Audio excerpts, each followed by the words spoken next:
साल 1944 में पूरी दुनिया वर्ल्ड वॉर 2 की चपेट में थी और इस वक्त एक नया टर्म सुपर पावर का इजाद होता है और ये शब्द पहली बार ब्रिटिश एम्पायर, सोवियत यूनियन और यूनाइटेड स्टेट्स ऑफ अमेरिका के लिए यूज किया गया था।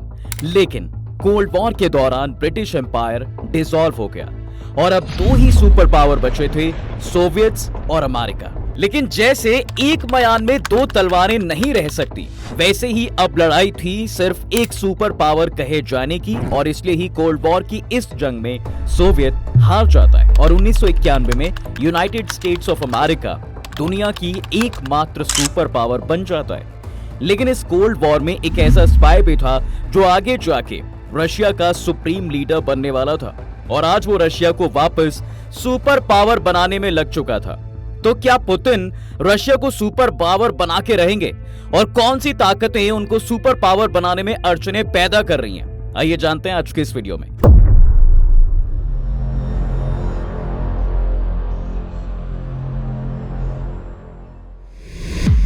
देखिए, रशिया जो लैंड के साइज में बहुत बड़ा है और इसकी वजह से ज्यादातर पैसा ये अपने नेचुरल रिसोर्सेज से कमाता है, जिसकी वजह से इतने सारे वेस्टर्न सैंक्शंस लगने के बावजूद भी इसकी जीडीपी आज भी राइज कर रही है। जहां वेस्टर्न कंट्रीज का कहना है साहब कि रशिया की जीडीपी काफी कम है पहले के मुकाबले, वहीं अगर यहां के परचेजिंग पावर के हिसाब से रशिया की इकोनॉमी को देखो तो रशिया की इकोनॉमी दुनिया की आज भी 4th लार्जेस्ट पोजीशन पर आती है। उसके फॉरेन करेंसी रिजर्व की बात करें तो आज वो $613 बिलियन है। इसके साथ ही पुतिन द्वारा सैंक्शंस के बाद लाई गई पॉलिसीज ने वहां के अलग अलग सेक्टर्स में जान फूंक दी है। आज उनके एग्रीकल्चर एक्सपोर्ट्स की वैल्यू पहले से ज्यादा बढ़ चुकी है। जी हां, दुनिया भर में रशिया सबसे ज्यादा व्हीट प्रोडक्ट्स एक्सपोर्ट करता है और इसका मार्केट परसेंटेज 18% है। इतना ही नहीं, रशिया ने सैंक्शंस के बाद अपना ट्रेड वेस्ट से हटाकर चाइना की तरफ हाथ बढ़ा लिया है। इसलिए आज चाइना रशिया का नंबर 1 ट्रेडिंग पार्टनर बन चुका है। इसके अलावा अगर बात करें रशिया की ऑयल एंड गैस रिजर्व की तो रशिया ऑयल एंड गैस की सप्लाई से गवर्नमेंट बजट का 30 से 40% जनरेट कर लेता है और रशिया सैंक्शंस के बाद इतने लो प्राइसेस पर एनर्जी प्रोड्यूस करता है कि उसके सभी कॉम्पिटिटर्स इस बजट में किसी भी तरह की रिडक्शन को अफोर्ड नहीं कर सकते हैं। इसलिए ही रशिया यूरोपियन कंट्रीज का मेन गैस सप्लायर रहा है और यूरोप का 40% गैस अब तक रशिया ही देता आया था। लेकिन सैंक्शंस के बाद रशिया ने भी अपने आप को ऊपर रखा और इसलिए आज यूरोप की कई कंट्रीज की इकोनॉमी गिरती हुई नजर आ रही है और अब उनको महंगी गैस परचेज करनी पड़ रही है। इसके अलावा रशिया ईयू का 27% ऑयल और 47% फॉसिल फ्यूल रशिया से ही आता था और ये डिपेंडेंस पिछले कई डिकेड्स में और ज्यादा बढ़ गया है। यूरोप का रशिया पर ये डिपेंडेंस दिखाता है साहब कि रशिया का एक सुपर पावर बनने का सपना अभी भी तेजी से आगे बढ़ता हुआ नजर आ रहा है। हालांकि टेक्नोलॉजी और इनोवेशन के मामले में रशिया यूएसए से पीछे भले ही है, लेकिन रिसर्च एंड डेवलपमेंट स्पेंडिंग में वो आज भी दुनिया के टॉप 10 देशों में से एक है। अब वैसे तो रशिया भी अब टेक्नोलॉजी के मामले में भी आगे निकलने की कोशिश में लगा हुआ ही है और तो और उसने फेसबुक, गूगल और बाकी पॉपुलर प्लेटफॉर्म्स की तरह ही रशियन वर्जन डेवलप की है। जी हाँ, जो रशिया में आज काफी सक्सेसफुल है और टेक्नोलॉजी ऑलरेडी जियोपॉलिटिक्स में मेजर रोल प्ले कर रही है। इसका एग्जाम्पल हम इजराइल की मजबूत टेक्नोलॉजी से लगा सकते हैं, जिसकी वजह से आज वो छोटा सा देश दुनिया भर में बाकी कंट्रीज से सबसे आगे है। अगर रशिया भी आने वाले टाइम में टेक्नोलॉजी और इनोवेशन सेक्टर को बूस्ट कर पाता है तो ये एक सुपर पावर वाला सपना सच होता देख सकता है। इसके अलावा रशिया की मिलिट्री उसकी सबसे बड़ी पावर है, जिसे लॉकडाउन नहीं किया जा सकता। इसकी ही वजह से रशिया आज अपने से कहीं ज्यादा स्ट्रॉन्ग इकोनॉमीज जैसे कि ब्रिटेन और यूरोप के साथ कंपटीशन लंबे समय तक कर पा रहा है। अब देखिए, नेटो भले ही पेपर पर सुपीरियर हो, लेकिन वो आज भी रशिया की कन्वेंशनल मिलिट्री कैपेबिलिटीज को हल्के में नहीं ले सकता। रशियन मिलिट्री रेडीनेस, मोबिलिटी और टेक्निकल कैपेबिलिटी की टर्म्स में पिछले कुछ दशकों के कंपैरिजन में आज अपने हाईएस्ट लेवल पर है।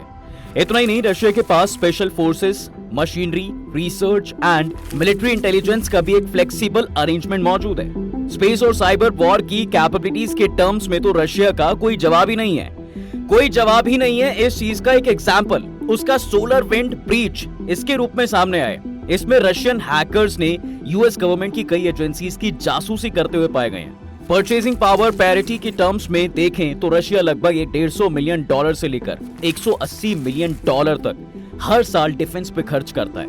रशिया का एनुअल बजट डिफेंस का आधे से ज्यादा अमाउंट न्यू वेपन्स के प्रोक्योरमेंट में, ओल्ड वेपन्स को मॉडर्नाइज करने और मॉडर्न टेक्नोलॉजी के रिसर्च प्रोजेक्ट पर खर्च करता है साहब। वेस्टर्न मिलिट्रीज के कंपैरिजन में ये काफी ज्यादा है।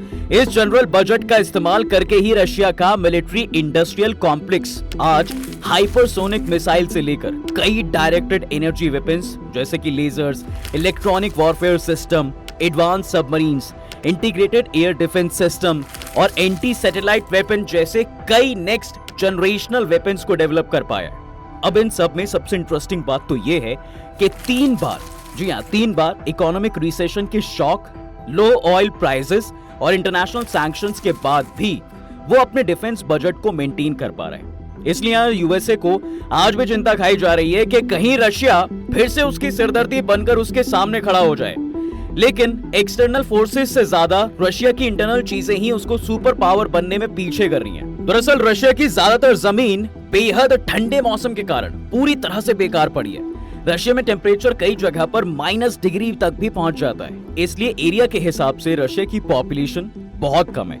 और दूसरी चीज ये साहब कि उसकी टोटल पॉपुलेशन का 75% हिस्सा रूस के मेन कैपिटल एरिया के 20% हिस्से में ही रहता है। अब ये एक ऐसा मुद्दा है जिस पर रशिया सदियों से काबू पाने की कोशिश तो कर रहा है, लेकिन फिर भी इसमें फेल होता रहा है। खाली रशिया की जमीन ही नहीं बल्कि उसकी कॉस्ट लाइन भी अमेरिका की कॉस्ट लाइन से भी काफी बड़ी है। रशिया की कॉस्ट लाइन 37,650 किलोमीटर तक फैली हुई है, लेकिन यहाँ भी रशिया कई मुद्दों का शिकार है। दरअसल रशिया की एक कॉस्ट लाइन आर्कटिक ओशन में पड़ती है, जो ज्यादातर समय बर्फीली चादर से ढका रहता है। यानी इतनी बड़ी कॉस्ट लाइन होने के बावजूद रशिया के लिए ये किसी काम की नहीं है। अब जाहिर तौर पर जिन देशों की समुद्र तक ज्यादा पहुंच होती है वो ज्यादातर देशों के साथ बिजनेस करने में सक्षम रहते हैं। ज्यादा बिजनेस का मतलब है कि वो देश ज्यादा शक्तिशाली बन सकता है, क्योंकि समुद्र ही एकमात्र रास्ता है जिसके थ्रू ज्यादा से ज्यादा सामान बेहद कम कीमतों पर पूरी दुनिया में पहुंचाया जा सकता है। अब इतनी बड़ी कॉस्ट लाइन होने के बावजूद रशिया दूसरे देशों के साथ बड़ी मुश्किलों से बिजनेस कर पाता है। रशिया फिलहाल अपना बिजनेस 3 पोर्ट से कर पाता है। इसमें से एक रशिया के ईस्ट में व्लादिवोस्तोक पोर्ट के नाम से जाना जाता है, जहां पानी कई महीनों तक बर्फ बना रहता है। लेकिन जब गर्मी के मौसम में यहाँ से जो बिजनेस शुरू होता है तो रशिया के कार्गो शिप्स को जापान के कंट्रोल्ड कोस्ट से होकर गुजरना पड़ता है। और जापान अमेरिका और नेटो का एक बहुत बड़ा मजबूत पार्टनर भी है। नेटो कई देशों का एक ग्रुप है जो रूस से निपटने के लिए बनाया गया था। यानी अगर रूस किसी भी नेटो देश पर हमला करने की कोशिश करेगा तो बाकी सभी जो नेटो देश हैं उसका समर्थन करेंगे। दूसरी ओर रूस का सेंट पीटर्सबर्ग पोर्ट भी इसी चीज का सामना कर रहा है।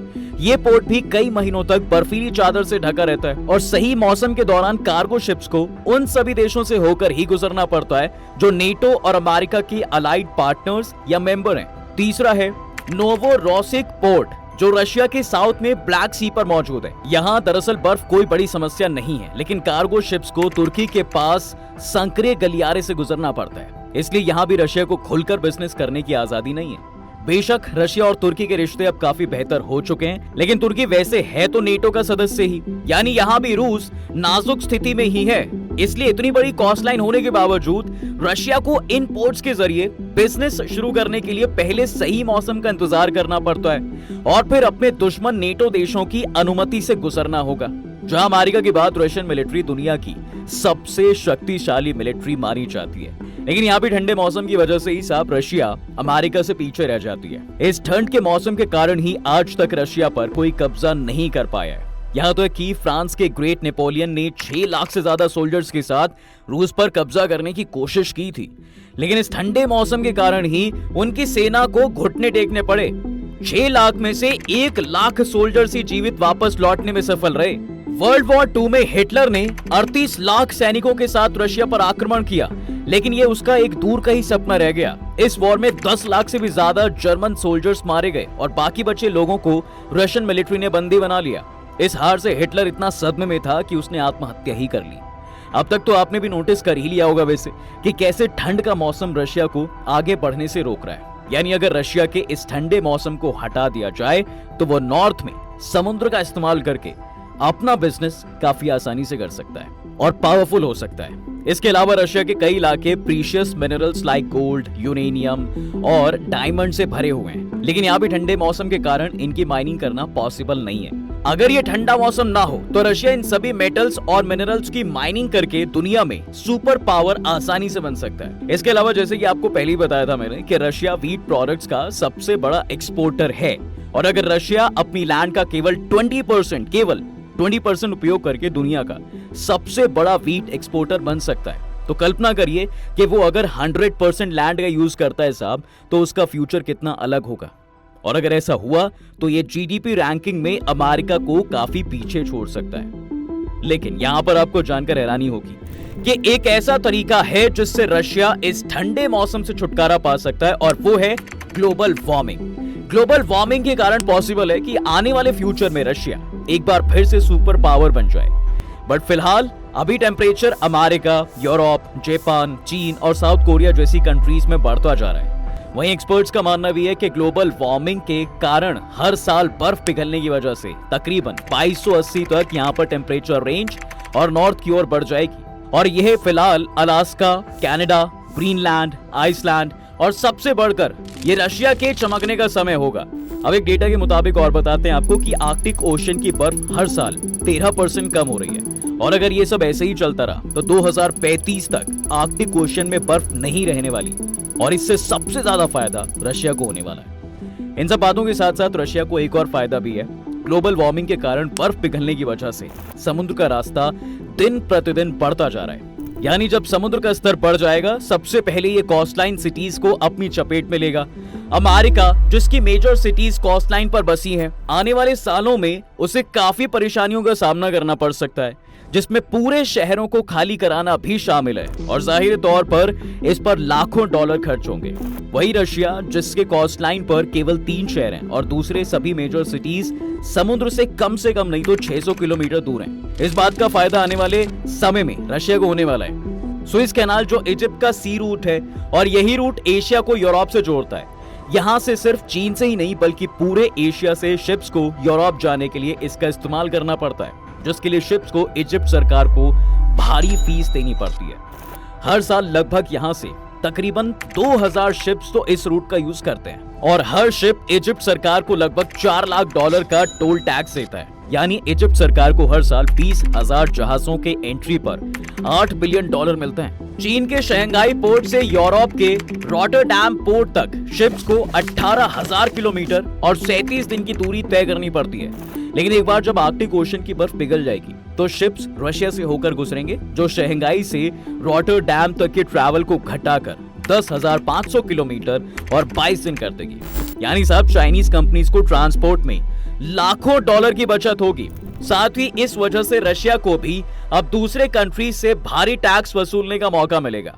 एग्रीकल्चर से लेकर नेचुरल रिसोर्सेज और प्रीशियस मिनरल्स के माइनिंग से लेकर रशिया में पॉपुलेशन ग्रोथ तक सभी एरियाज में ग्लोबल वार्मिंग रशिया के लिए एक बड़ा वरदान हो सकता है, और इस बात की पूरी संभावना है कि 50 या 60 साल बाद रशिया एक बार फिर से सुपर पावर बनकर उभरेगा। तो दोस्तों, इस तरह से रशिया फिर से सुपर पावर बन सकता है और पूरी दुनिया में अपना डंका बजवा सकता है। वैसे अब आपको क्या लगता है, ऐसा कभी हो पाएगा या नहीं? कमेंट्स में जरूर बताइएगा। तब तक के लिए हम आपसे विदा लेते हैं। जल्द हाजिर होंगे एक नए इंटरेस्टिंग टॉपिक के साथ। ये वीडियो पसंद आए तो इसे अपने दोस्तों के साथ शेयर कर दो, वीडियो को लाइक करना ना भूलना, और अगर आपने हमारे चैनल को अभी तक सब्सक्राइब नहीं किया है तो वो भी कर दें। साथ ही बेल आइकॉन प्रेस करना बिल्कुल ना भूलें, ताकि हमारी वीडियो आप तक जल्द से जल्द पहुंच सके।